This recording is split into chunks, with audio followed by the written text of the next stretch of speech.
Visakha steel plant ప్రమాద బాధితుల పరిహారం అంశంపై మాజీ ముఖ్యమంత్రి వైఎస్ జగన్మోహన్ రెడ్డి తీవ్ర స్థాయిలో విమర్శలు గుప్పించారు. బాధిత కుటుంబాలకు కేంద్ర ప్రభుత్వం నుంచి హక్కుగా రావాల్సిన పరిహారమే వస్తోందని, రాష్ట్ర ప్రభుత్వం అదనంగా ఒక్క పైసా కూడా ఇవ్వడం లేదని అన్నారు.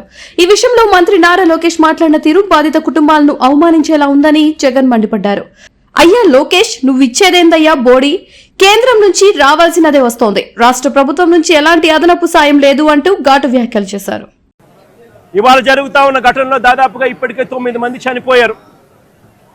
దాదాపుగా మరో 5 మంది హాస్పిటల్లో వైద్యం పొందుతూ ఉన్నారు. ఈ 5 మందిలో కూడా ఒకరి పరిస్థితి విషమంగా ఉంది.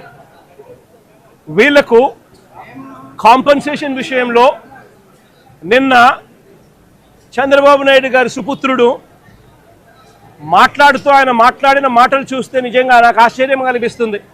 మానవత్వం అన్నది ఎవరికైనా ఎక్కడైనా కానీ కొద్దో గొప్ప ఉండాలి కదా, ఇలాంటి మనుషులు కూడా ఉంటారా అనిపించింది. నిజంగా ఆయన అంటాడు 1,72,00,000 ఇస్తా ఉన్నాము అని చెప్పి. నాకు ఆశ్చర్యంగా నేను అడుగుతా ఉన్నా, అయ్యా లోకేష్ గారు, ఈ 1,72,00,000లో మీరు ఏదైతే మాట్లాడుతూ ఉన్నారో ఆ ఎంప్లాయీస్కు రైట్ఫుల్గా వాళ్ళకి రావాల్సిందే కదయ్యా నువ్వు ఇస్తూ ఉన్నావు, ఎక్స్ట్రా నువ్వేమి ఇస్తా ఉన్నావు అని చెప్పి నేను అడుగుతా ఉన్నా. ఈ ఎంప్లాయీస్కి రావాల్సిన గ్రూప్ ఇన్సూరెన్స్ అయితేనేమి, ప్రావిడెంట్ ఫండ్ అయితేనేమి, గ్రాట్యుటీ అయితేనేమి, రిస్క్ ఇన్సూరెన్స్ అయితేనేమి, వీటి నేపథ్యంలో 1.45 crores వాళ్ళకే రావాల.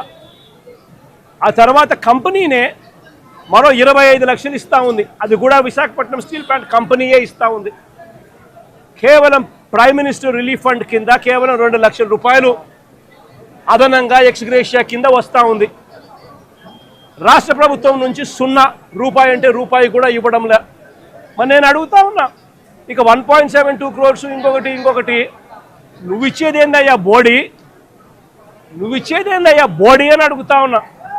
వాళ్ళకి రావాల్సిందే, వాళ్ళ హక్కుగా వాళ్ళకి రావాల్సిందే వాళ్ళకు వస్తూ ఉంది.